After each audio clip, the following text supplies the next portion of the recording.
हम सभी ने ये तो जरूर पढ़ा है कि कैसे हिटलर ने करोड़ों ज्यूस को मौत के घाट उतार दिया था। कैसे वर्ल्ड वॉर 2 में इतना ज़्यादा आतंक हिटलर ने मचाया था, करोड़ों लोगों को मारा था उसने। लेकिन दोस्तों, पढ़ने के वक्त हमें वो फीलिंग, वो पेन नहीं आती है। लेकिन दोस्तों, मेरा नज़रिया, मेरा पर्सपेक्टिव, मेरी आइडियोलॉजी तब बदली जब मैंने ये 2 मूवीज़ देखी। पहला था द स्कैंडल लिस्ट और दूसरा जो मैंने हाल ही में देखा वो था द पियानिस्ट। इन 2 मूवियों ने मेरी फीलिंग, मेरी सिंपैथी बहुत ज़्यादा बढ़ा दी उस समय के ज्यूस लोगों के प्रति। और क्यों, ये आप इस मूवी को देख करके जान सकते हैं। पहले जब मैंने इस चीज़ के बारे में स्कूल में पढ़ा था कि हिटलर ने बहुत सारे ज्यूस लोगों को बिना वजह के सिर्फ आइडियोलॉजी से और सिर्फ रिलीजियस डिसकनेक्शन से ही मरवा दिया था।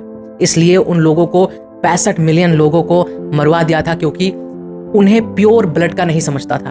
वो समझता था कि जर्मनी या कहें यूरोप के ये प्योर ब्लड के लोग नहीं हैं, इनकी रिलीजियस आइडियोलॉजी अलग है, इनका जो रेस है वो अलग है और इसीलिए इन्हें मार दो। और इसी वजह से दोस्तों करीबन 60 से 65 मिलियन ज्यूस को बिना वजह के मार दिया गया था। कंसंट्रेशन कैंप्स में, गैस चैम्बर्स में होलोकास्ट हुआ। इतना बड़ा दोस्तों आतंक मचाया गया हिटलर के द्वारा। वर्ल्ड वॉर 2 का समय एक डार्क फेज था ह्यूमन हिस्ट्री में, एक काला धब्बा था इंसानियत के ऊपर, ये तो हम सभी जानते हैं। लेकिन दोस्तों, जो हिटलर ने किया, जिस तरीके से किया, उससे हमें बहुत सारी चीज़ें सीखने को मिलती हैं। आखिर मैं ये वीडियो आज क्यों बना रहा हूँ, क्या वजह है इस वीडियो के पीछे? वजह यही है दोस्तों कि हमें बहुत सारी चीज़ें इंसानों के बारे में, इंसान के सोच के बारे में, रिलीजन के बारे में सीखने को मिलती हैं। अब पहले बात करते हैं दोस्तों कि जिस तरीके से ज्यूस को मारा गया, जिस तरीके से 65 मिलियन ज्यूस को हिटलर के द्वारा, हिटलर के आदेश के द्वारा मारा गया, वो हमें क्या दिखाता है और ये क्यों हुआ। पहली बात तो दोस्तों, ये हिटलर की आइडियोलॉजी की वजह से हुआ। हिटलर ने इन सभी को इस वजह से ही सिर्फ मारा क्योंकि ये समझता था कि इनकी रिलीजियस आइडियोलॉजी बहुत ही अलग है क्रिश्चियनिटी से, जो उस समय का सबसे बड़ा धर्म था। जब उनकी आइडियोलॉजी नहीं मिली और जब उन्होंने ये सोचा कि इनका खून तो इम्प्योर है, ये यूरोपियन ब्लड के है ही नहीं, ये यूरोपियन रेस के है ही नहीं, तब उन्हें मारा गया। और क्या 65 मिलियन ज्यूस को हिटलर ने अकेले मारा? बिल्कुल भी नहीं दोस्तों। नाजी पार्टी के लोगों ने, जर्मनी के लोगों ने मारा लोगों को, और वो भी बेरहमी से मारा। आप इन 2 मूवियों को देख सकते हैं अगर आपको उस समय के ज्यूस का पेन फील करना है तो।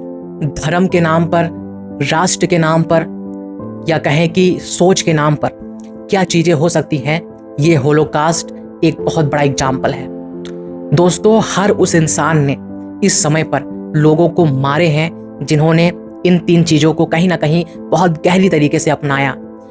राष्ट्रवाद, रिलीजन और सोच हिटलर की, इन्हीं 3 चीज़ों ने दोस्तों नाजी पार्टी के लोगों को फोर्स किया, या कहें उनकी मेंटालिटी चेंज की ज्यूस को मारने के लिए।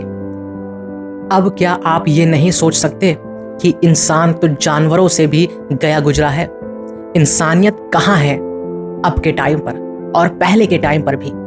और दुखद बात तो यह है दोस्तों कि कुछ लोग, पूरी दुनिया के कुछ लोग आज भी हिटलर को कहीं ना कहीं सपोर्ट करते हैं, हिटलर को गिल्टी नहीं मानते हैं।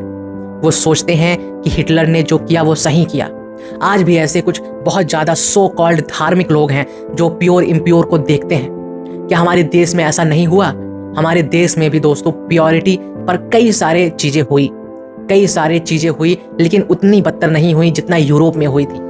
आज के टाइम पर यूरोप को बहुत ही ज़्यादा एडवांस, डेवलप चीज़ें कही जाती हैं, लेकिन एक समय ऐसा था जब यूरोप के हर इंसान ने एक दूसरे को मारने की कोशिश की, और वही शायद अपने भारत में नहीं हुआ, वही शायद अपने लोगों ने नहीं किया। और आज उन्हें ग्रेट माना जाता है, आज उन्हें बहुत ही ज़्यादा समृद्ध माना जाता है। उनकी हिस्ट्री इतनी काली है, उनकी सोच यही दिखाती है दोस्तों। क्या आज वो लोग, वो सोच खत्म हो गई है जिसने इतने सारे लोगों को बेरहमी से मारा? बिल्कुल भी नहीं दोस्तों। वो सोच, वो लोग आज भी हैं। उन्हें सिर्फ मौका चाहिए चीज़ों को करने का। पावर के खातिर, पैसों के खातिर। आज के लिए बस इतना ही दोस्तों। अगर आपको ये पॉडकास्ट अच्छा लगा हो तो लाइक जरूर से करिएगा। मिलते हैं नेक्स्ट एपिसोड में।